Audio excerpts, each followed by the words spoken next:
We got some pipeline talk today, and I got lots more stories for you. Let's get into this report.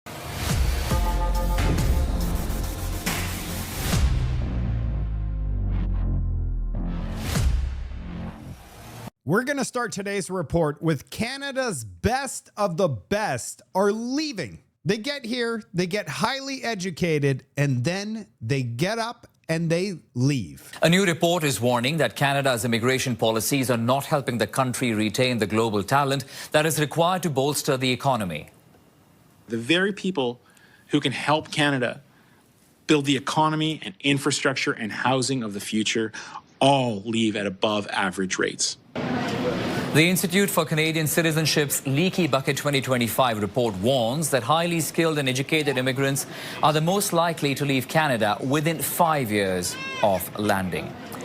Let's now bring in Daniel Bernhard, Chief Executive Officer for the Institute for Canadian Citizenship. Daniel, we were listening to what you had to say about the report a little earlier, but walk us through about this trend, the trend called onward immigration, and what are these main factors leading to it? Well, in Canada, we pride ourselves on being a welcoming society, and rightly so, but I think that has prevented us from even countenancing the question of whether or not immigrants who come here would all want to stay indefinitely. And what we found a few years ago when we started doing this study is, in fact, no. Over 40 years, there's been a rising trend of immigrants leaving the country, and this year in 2025, we studied this based on education and profession, and what we found is that the most highly skilled, the most highly educated immigrants are actually leaving at the highest rates. And what is the impact of something like that on the country?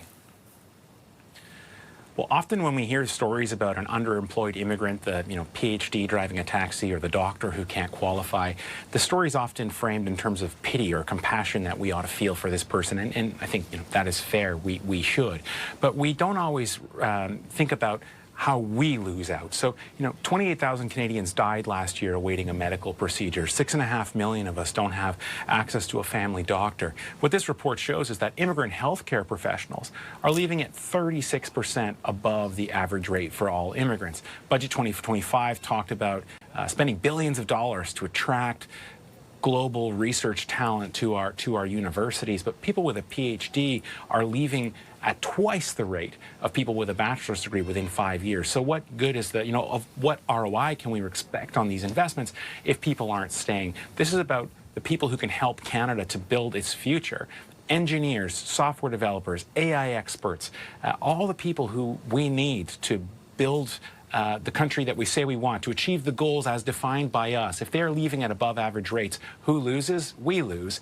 And we need to recognize that. Retention is not something we do for compassion. It's something we do out of our own self-interest to ensure that this talent from around the world stays in Canada to play for our team instead of leaving to help advance the interests of a competing country. Can you believe it? The Liberals can't do anything correctly. They're willing to spend billions to bring people here, get them educated, and all that happens after that is they leave because there's no future in Canada. We're overtaxed, housing is too expensive, food prices are skyrocketing, and under this Liberal government, our GDP per capita has been flat for a decade, and it's not going to get any better. In fact, it's going to get way worse. And here's what it looks like. The more educated you are, it just goes up and up and up. And it's because the more money you make, you have options. Why would you stay if you're able to leave? And that is exactly what people are doing. As the Canada Roast here says on X, the brain drain has begun. Skilled workers, we're effing leaving. Mark Carney is heading off to the UAE and South Africa to beg for a trade deal after failing with the United States and Asia. Nobody should be shocked he's a failure. He even said it himself in an interview a few years ago. Clearly, the team elbows up sees failure as winning. Advice would you have for the youngster? Going to a central banker for political advice is never a good idea. Are you a member of a political party in Canada at the moment? I am not a member. You are not. Everybody thinks you're a Liberal. Are you a big L Liberal? I just disclosed that I'm not a member of a political party. You can't do what you have done in your life, and you can't be who you have been in your life, and then put 600 pages of policy on the record and started your own Twitter account, for goodness sakes. I mean, who the heck does that without people thinking this guy's about to launch himself into politics? I think you're going to get in someday. Can you think of any reason why you wouldn't? Somebody else will do it better. That's a good reason. What advice would you have with Isn't that funny, Canada? When you use your own words against yourself, you should never trust a central banker. He also said he shouldn't run because there's probably someone better. You can't make any of this stuff up. Prime Minister Mark Carney is embarking on a nearly week-long trip to the United Arab Emirates and South Africa. And he's hoping to return with stronger diplomatic ties, as well as new trade and investment agreements. Visiting two of the world's largest emerging markets, Carney is hoping to attract capital to Canada to help build major infrastructure projects and fuel this country's energy, defense, and technology sectors. The Prime Minister's first stop will be in Abu Dhabi. There, he will meet with the President of the UAE. It will be the first visit from a Canadian Prime Minister since 1983, when Pierre Trudeau went and brought a then young Justin Trudeau with him. Carney will then travel to Johannesburg on Friday. While there, Carney will meet with South African President Cyril Ramaphosa. But the main event will be the G20 Leader Summit taking place this weekend for the first time on the African continent. On the sidelines of the summit, Carney is set to hold a series of bilateral meetings. And while his office won't yet say which world leaders he may be sitting down with, we know U.S. President Donald Trump won't be one of them, as the Americans are boycotting the G20. They're also boycotting Canada. We haven't talked to Donald Trump since Asia. And during there, it wasn't talking. It was Mark Carney going on his hands and knees and saying, "I'm so sorry, Donald Trump, for doing that attack ad. That was not very smart of me." Donald Trump's like, "No problem. We're still friends, but I'm not going to negotiate with you anymore." Who's ready for some liberal incompetence? Mr. Diab, I had to check. I mean, we all know you as the Minister of Immigration, but you are the Minister of Refugees as well. And so I guess I was dumbfounded when you said that you don't know what % of refugee claims are ultimately accepted in the last round.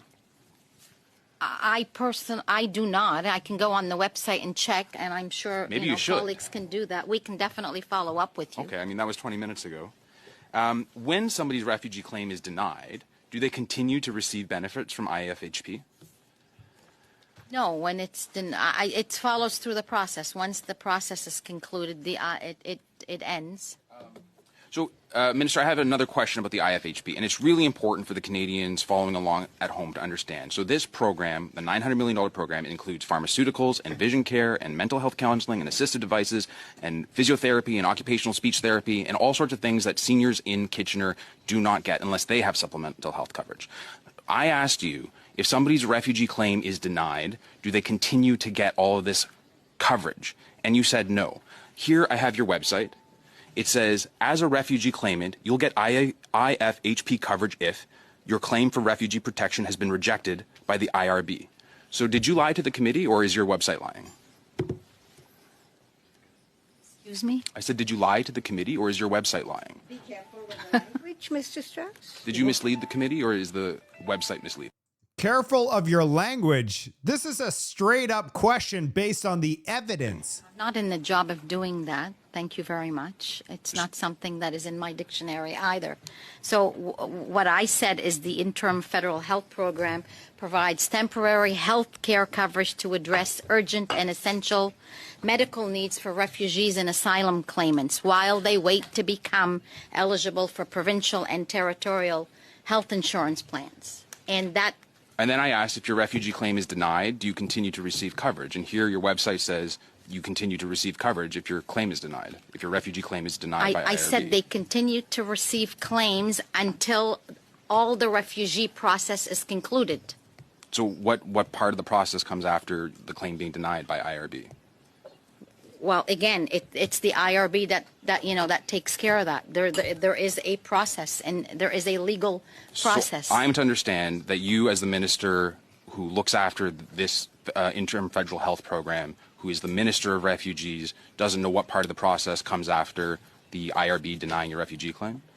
Well, again, if I put the chapeau on my hat when I was a lawyer, people can appeal, or there could be other considerations. So again, this is not you know. Thank you. I'd like to yield my time over to to Dan Mazur. Canada's immigration minister doesn't know anything. Like, honestly, I would know better. All you have to do is go onto the internet and write in refugee claimants and interim federal health program. This flyer shows up and it will show you everything they get. As a refugee claimant, you have access to intern federal health program, which provides short-term health care coverage funded by the government, federal government. The problem is it takes 4 to 5 years to approve one, and that's the current wait list to approve one refugee claim. So in the meantime, this is what they get for free.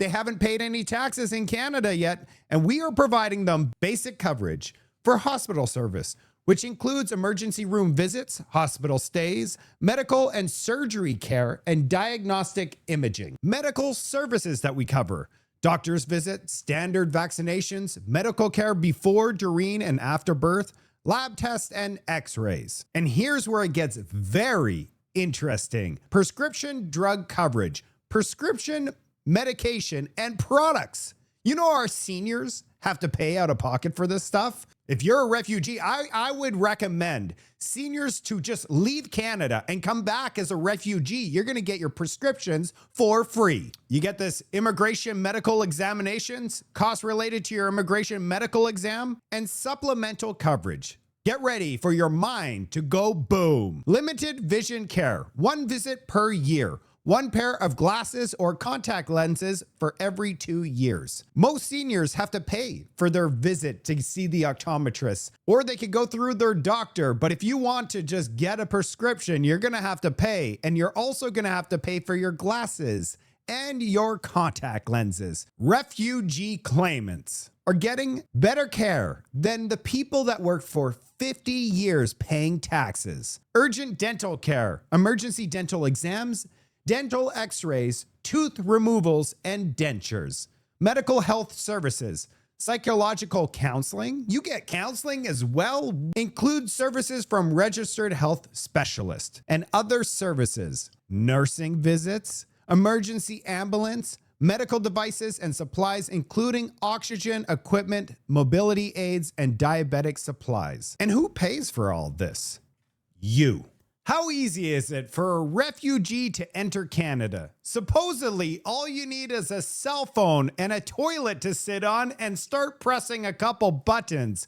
Border security and border measures. We have no borders. Check this out. So basically, they take out their phone, theoretically, and they tap it a few times, and they are now in the country as a refugee accepted by our country.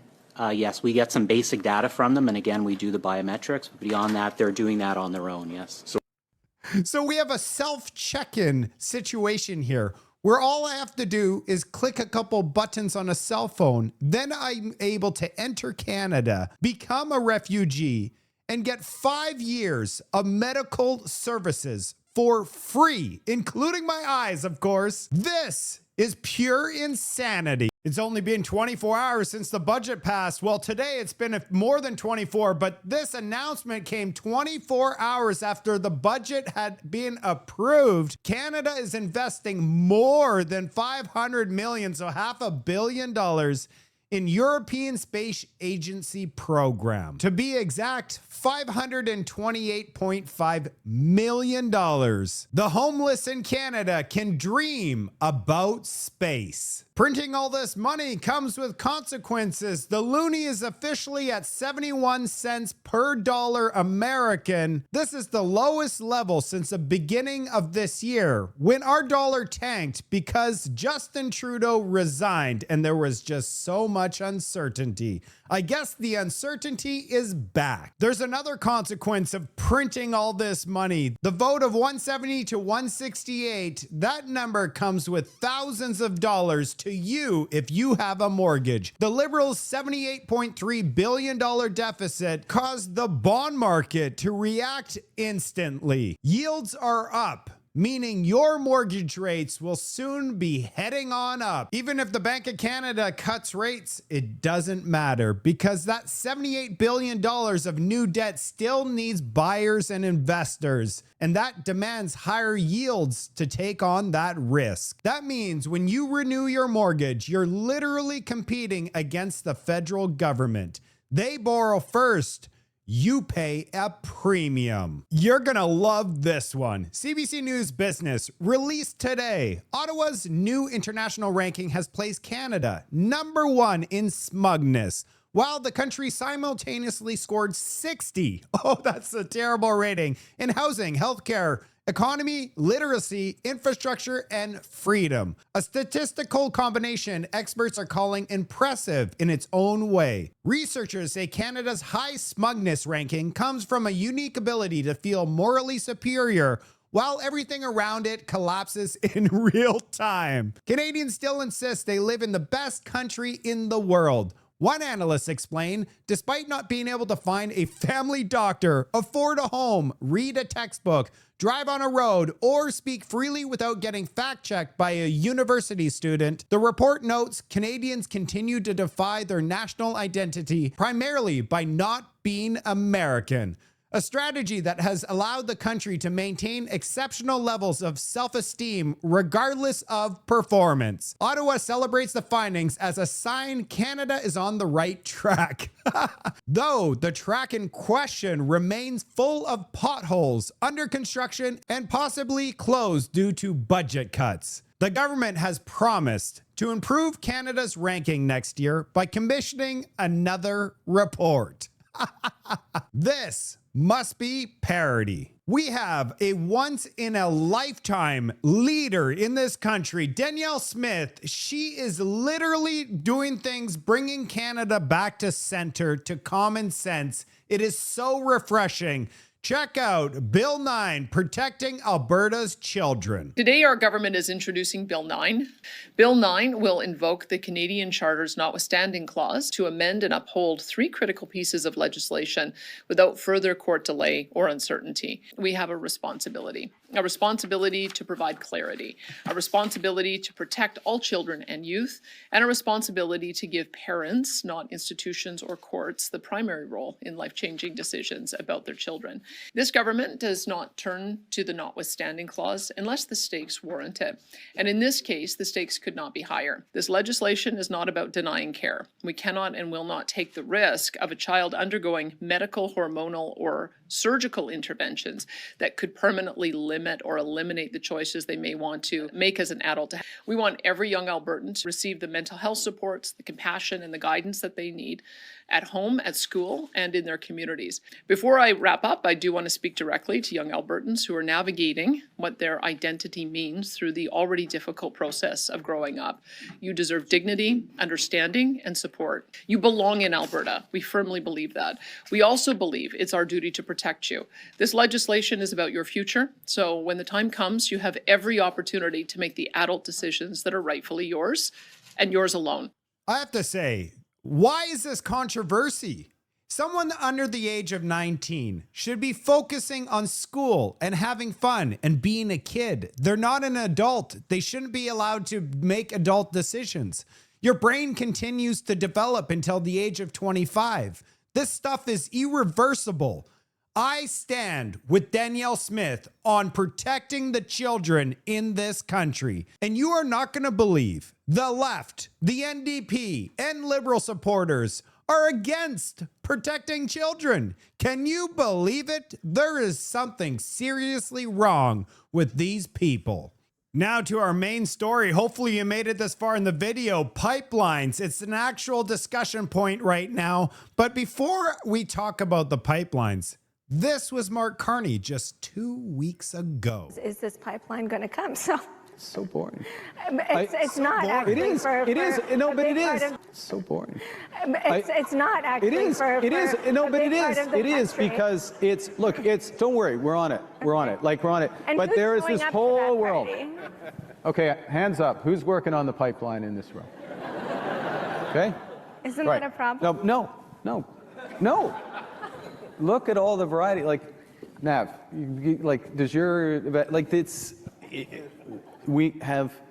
Yeah, if there's more prosperity, they'll get more cell phone services. But look, okay, so what's going to drive, one of the things with, yeah, don't worry, we're on the pipeline stuff. Danielle's on line one, don't worry, it's going to happen. But, well, something's going to happen, let's put it that way. It's not very good negotiating by my perspective. Pipelines are boring. Maybe it's going to happen. We got Danielle Smith, or something's going to happen. Now there's rumors that they're finalizing some sort of deal. But the problem is David Eby's going to say no to everything. So maybe what the plan is here is Mark Carney's going to offer whatever Danielle Smith wants. But when David Eby says no, it kills the whole thing. The Liberals are tempering Alberta's Danielle Smith push for a new West Coast oil pipeline as a memorandum of understanding is being worked on, insisting the approval of British Columbia and substantial First Nation support is mandatory. What are the odds that David Eby, after spending the last 3 months saying no pipeline to the coast and First Nations saying the same, this is going to become a reality? Let's see what Stephen Guilbeault has to say about this pipeline talk. Prime Minister negotiating a new oil pipeline with Alberta. I won't comment on an article with but how anonymous comfortable sources. are you? He's already said that he's already in this MOU discussion with Alberta Let's see what the MOU will say when it's made public. Est-ce que vous personnellement un nouveau pipeline c'est quelque chose que vous seriez prêt à défendre? Ce dont il est question, c'est d'un accord éventuel sur une proposition de pipeline. Et si le pipeline devait aller vers la côte ouest, ce que le premier ministre a dit à plusieurs reprises, le ministre Leblanc le dit également, c'est qu'un pipeline comme ça devrait se faire avec l'accord des provinces participantes. Donc, si on allait sur la côte ouest, il faudrait que le BC, la Colombie-Britannique, soit d'accord avec ça. All right, I'm going to translate that for everybody because I'm bilingual. So what he said is it's subject to BC's approval. So there's no pipeline happening. David Eby is not going to approve a pipeline to the coast. So all these rumors, even if Mark Carney offers a pipeline to Danielle Smith, it's not going anywhere. That's it for today's report. What do you think? Is there going to be a pipeline? I have my doubts. David Eby's going to say no. Maybe Mark Carney's offering this pipe dream to Danielle Smith to slow down the separatist movement.